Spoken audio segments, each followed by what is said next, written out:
높은 뜻 오신 가족 여러분, 길이요 진리요 생명이신 예수 그리스도와 함께 동행하는 행복한 한 주간 보내시길 바랍니다. 9월 28일 월요일 하나님 나라를 시작하는 말씀 묵상, 찬양팀에서 건반으로 섬겨주시는 박진영 자매님의 사연과 추천 찬양으로 하나시를 시작합니다. 온 맘 다해 사랑합니다. 온 맘 다해 주 알기 원하네. 온 맘 다해 주만 섬기리. 이 찬양을 드릴 때마다 온 마음에 대해 묵상하게 되고 내 온 마음은 어디서 헤매이고 있는지 다시 돌아보게 되네요. 늘 갈피를 못 잡고 넘어지고 어리석은 내 모습을 다시 붙잡아 주시고 염려하지 않아도 내 쓸 것 아시고 내 모든 것 다 아시는 주님 앞에 다시 나아가게 해주시는 찬양입니다. 함께 묵상하고 은혜가 되는 시간이 되기를 소망합니다. 이렇게 보내주셨습니다. 온 맘 다해 찬양 들으신 이후에 박진영 자매님께서 말씀 봉독해 주시겠습니다.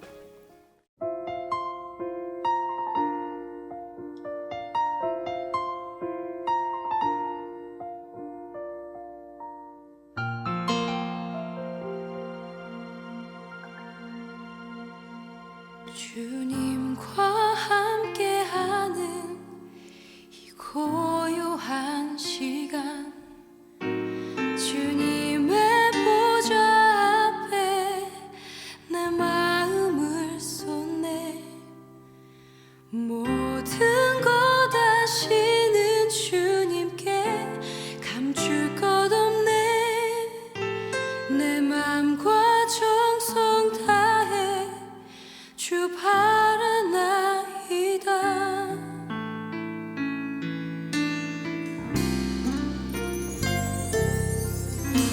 주님과 함께하는 이 고요한 시간, 주님의 보좌 앞에 내 마음을 쏟네.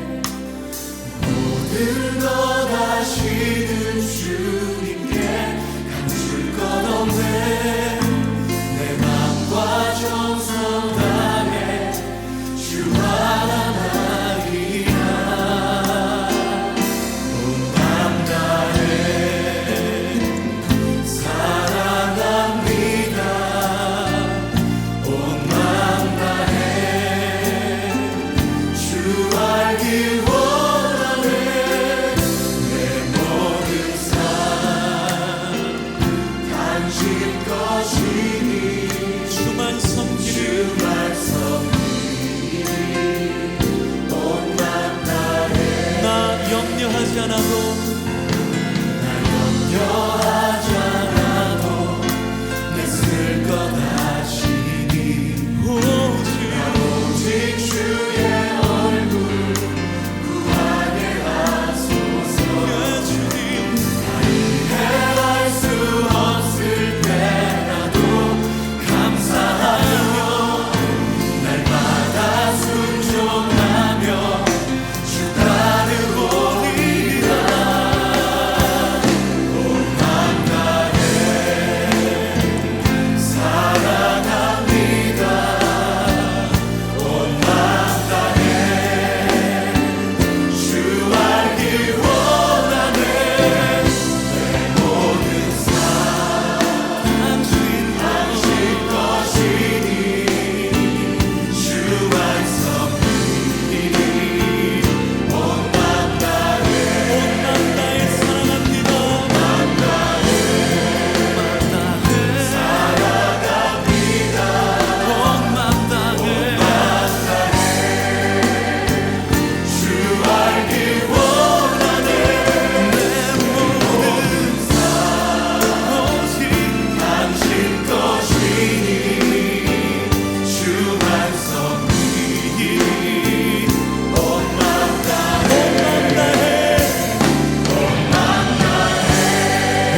아버지, 예 아버지,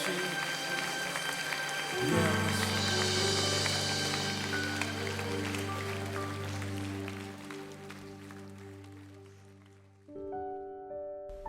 오늘의 말씀은 고린도후서 2장 5절에서 17절 말씀입니다.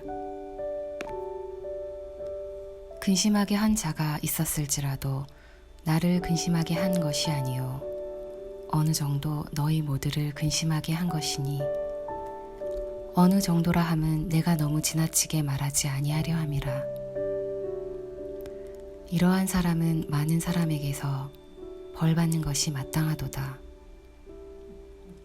그런즉 너희는 차라리 그를 용서하고 위로할 것이니 그가 너무 많은 근심에 잠길까 두려워하노라. 그러므로 너희를 권하노니 사랑을 그들에게 나타내라. 너희가 범사에 순종하는지 그 증거를 알고자 하여 내가 이것을 너희에게 썼노라. 너희가 무슨 일에든지 누구를 용서하면 나도 그리하고 내가 만일 용서한 일이 있으면 용서한 그것은 너희를 위하여 그리스도 앞에서 한 것이니 이는 우리로 사탄에게 속지 않게 하려 함이라. 우리는 그 계책을 알지 못하는 바가 아니로라. 내가 그리스도의 복음을 위하여 드로아에 이름에 주 안에서 문이 내게 열렸으되 내가 내 형제 디도를 만나지 못하므로 내 심령이 편하지 못하여 그들을 작별하고 마게도냐로 갔노라. 항상 우리를 그리스도 안에서 이기게 하시고 우리로 말미암아 각 처에서 그리스도를 아는 냄새를 나타내시는 하나님께 감사하노라. 우리는 구원받는 자들에게나 망하는 자들에게나 하나님 앞에서 그리스도의 향기니 이 사람에게는 사망으로부터 사망에 이르는 냄새요 저 사람에게는 생명으로부터 생명에 이르는 냄새라. 누가 이 일을 감당하리요? 우리는 수많은 사람들처럼 하나님의 말씀을 혼잡하게 하지 아니하고 곧 순전함으로 하나님께 받은 것 같이 하나님 앞에서와 그리스도 안에서 말하노라.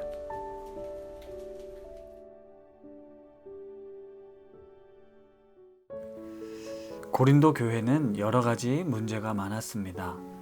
고린도전서는 교회 내 파벌 문제, 은사 논쟁, 부활 문제 등을 다루었다면 고린도후서는 주로 외부의 거짓 사도들로부터 야기된 문제들을 다루고 있습니다. 2장 4절에 보면 사도 바울이 눈물로 편지를 썼다는 내용이 나오는데요.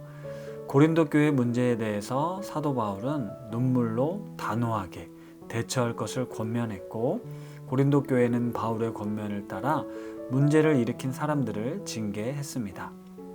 그런데 그러한 징계 이후에 사도 바울은 그를 용서하라는 권면을 또 하고 있습니다.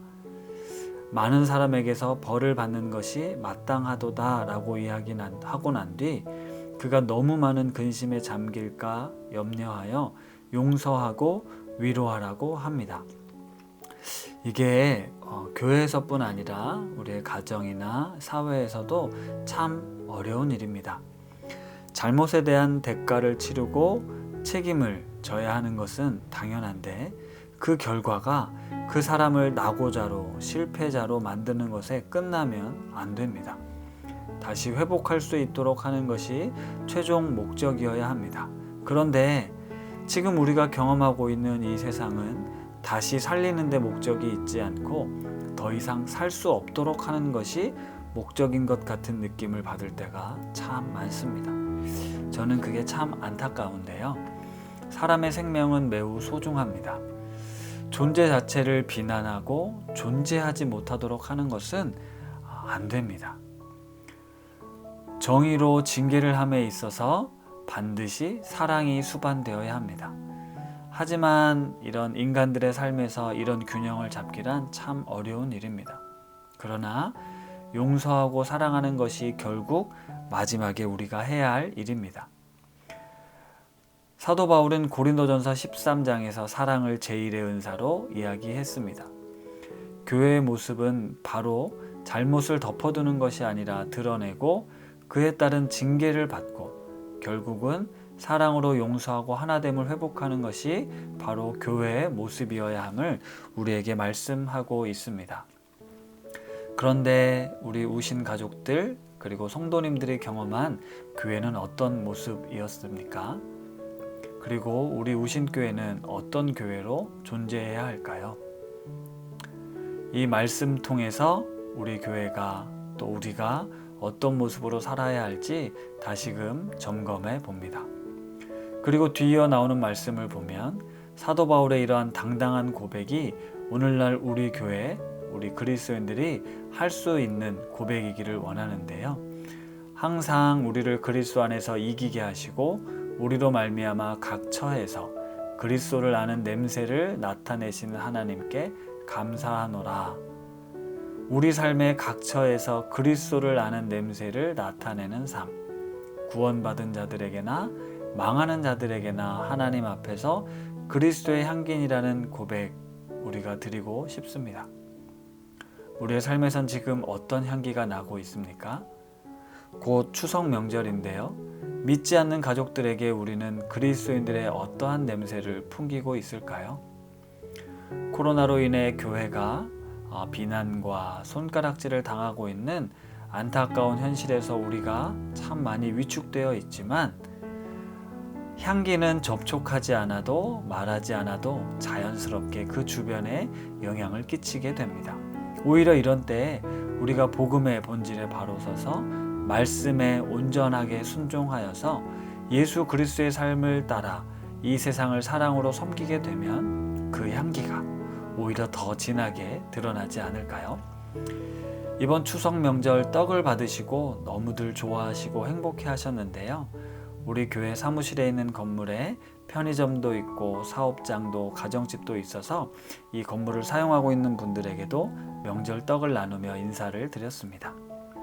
아무것도 아닐 수 있지만 비난과 조롱의 모습으로 교회가 존재하지 않고 사랑과 섬김, 용서와 나눔의 모습으로 조금이나마 향기를 발하려고 합니다. 우리를 성전으로 삼으셔서 하나님이 우리 안에 거하십니다. 우리 안에 거하신 하나님은 내가 자격이 있어서 능력이 있어서 거하시는 게 아닙니다. 그분의 전적인 은혜와 사랑입니다. 그리고 그분은 나에게뿐 아니라 우리 이웃들에게 무엇보다 멸망하는 자들에게까지 구원하기를 원하십니다. 그 시작이 바로 그리스도의 향기를 바라는 것인데요. 오늘도 이번 한 주도 우리가 있는 곳, 내가 만나는 사람들, 특별히 명절 기간 가족들과 함께하는 시간 속에서 예수님의 향기를 가득 풍기시는 삶이 되길 축복합니다. 말씀을 생각하며 함께 기도하겠습니다. 하나님, 우리로 하여금 예수 그리스도로 말미암아 거듭난 새 생명을 주시니 감사합니다. 이제 내가 사는 것이 아니요 오직 내 안에 그리스도께서 사시는 것이라. 이 신앙 고백이 단순한 고백으로 끝나지 않고 내 삶에서 사랑으로 용서로 나타날 수 있기를 원합니다. 자격 없는 자에게 베푸신 하나님의 사랑이 나에게 주어졌기에 이 땅을 살아가는 우리들이 세상에서 볼 수 없는 사랑과 섬김으로 또 우리의 삶을 희생함으로 그리스도의 향기를 바라게 하옵소서. 어둡고 혼란하고 답답한 현실 속에서 교회와 성도들이 아름다운 냄새를 발하여 하나님의 이름을 영광스럽게 하게 하옵소서. 예수님의 이름으로 기도드립니다. 아멘.